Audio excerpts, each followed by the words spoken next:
আলো ঝলমলে মঞ্চে আবারও শুরু হতে যাচ্ছে ক্রিকেটের রঙিন উৎসব বিপিএল।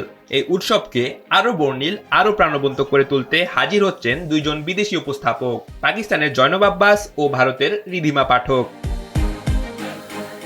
দুই দেশের সীমানা পেরিয়ে দুই ভিন্ন কণ্ঠ, ভিন্ন স্টাইল, তবু লক্ষ্য একটাই, বিপিএল এর প্রতিটি মুহূর্তকে করে তোলা আরো জীবন্ত, আরো হৃদয় ছোঁয়া।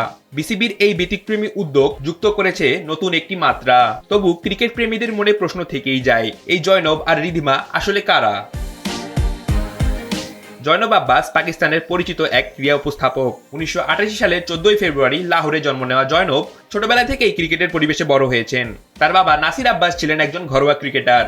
পাকিস্তান সুপার লিগ ও বিভিন্ন আন্তর্জাতিক সিরিজ দিয়ে উপস্থাপনা শুরু করা জয়নব 2019 সালে আইসিসি ক্রিকেট বিশ্বকাপে প্রথম উপস্থাপনার সুযোগ পান। প্রথম পাকিস্তানি নারী হিসাবে তিনি এই নতুন দৃষ্টান্ত স্থাপন করেন। বিপিএল এর আরেক উপস্থাপিকা রিধিমা পাঠক ভারতের উজ্জ্বল ক্রীড়ামুখ। 1990 সালে ঝাড়খণ্ডের রাঁচিতে জন্ম, পড়াশোনা করেছেন ইঞ্জিনিয়ারিং কলেজে। প্রথম চাকরিটা আবার মার্কেটিং বিশ্লেষক হিসাবে। এরপর কর্পোরেট চাকরি ছেড়ে দিয়ে রেডিও মির্চিতে উপস্থাপক হিসাবে কাজ শুরু করেন তিনি। পরবর্তীতে তিনি Star Sports, Sony Sports, 10 sports ও জি স্টুডিওতে উপস্থাপনার মাধ্যমে নিজের দক্ষতা প্রমাণ করেন।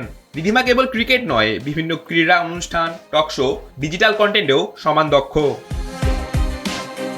দুই দেশের দুই তারকার বিপিএল এ আগমনে শুধু সম্প্রচারের মানই বাড়বে না, খুলে দিবে আন্তর্জাতিক পরিচিতির নতুন দুয়ার। মাঠে ব্যাটে বলের লড়াই যেমন নিজস্ব উত্তেজনায় জ্বলে উঠবে, ঠিক তেমনি পর্দার সামনে দর্শকদের মন কাড়বেন জয়নব ও রিধিমা।